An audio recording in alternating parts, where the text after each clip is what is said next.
Okay, here we are talking about fundamental identities. Now, these fundamental identities are ones that you should already know, so this should go fairly smoothly.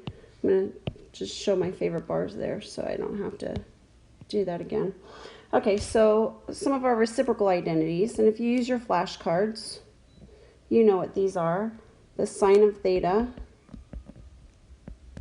is 1 over the cosecant of theta.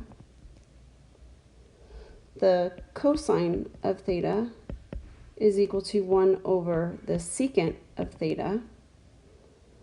And the tangent of theta is equal to 1 over the cotangent of theta.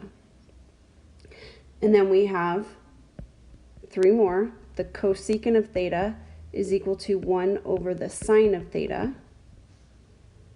The secant of theta is equal to 1 over the cosine of theta, and the cotangent of theta is equal to 1 over the tangent of theta.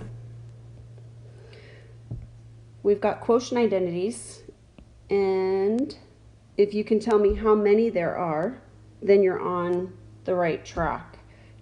There are actually 2 of them. The tangent of theta is equal to the sine of theta over the cosine of theta, and the cotangent of theta is equal to the cosine of theta over the sine of theta. We've got Pythagorean identities that we should already know, and there are 3 of them. Sine squared of theta plus cosine squared of theta is equal to 1.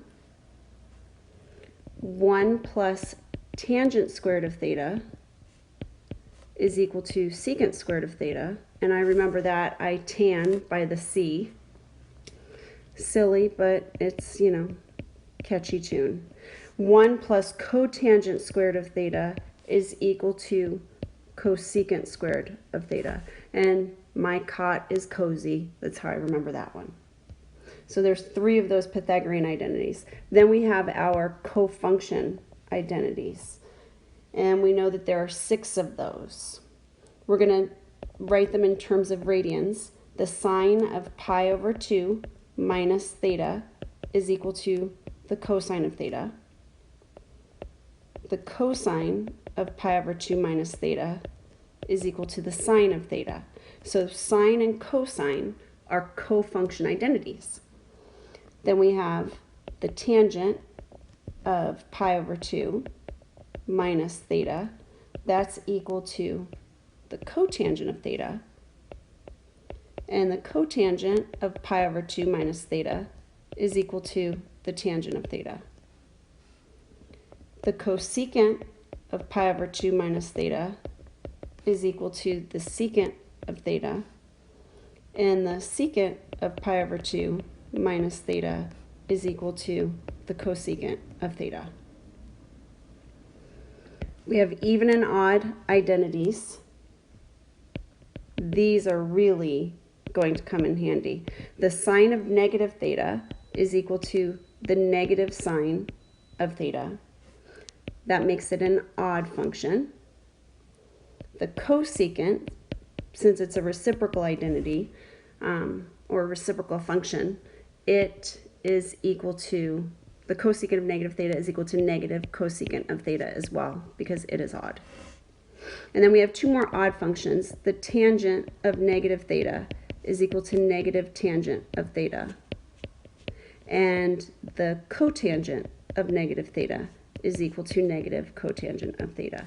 Now this is all just review, right? Because we've made flashcards and hopefully we've studied them for chapter 4. Now that we're into our next chapter, we're going to be building on these, so it's even more important that we know these like the back of our hand. And then we have 2 more.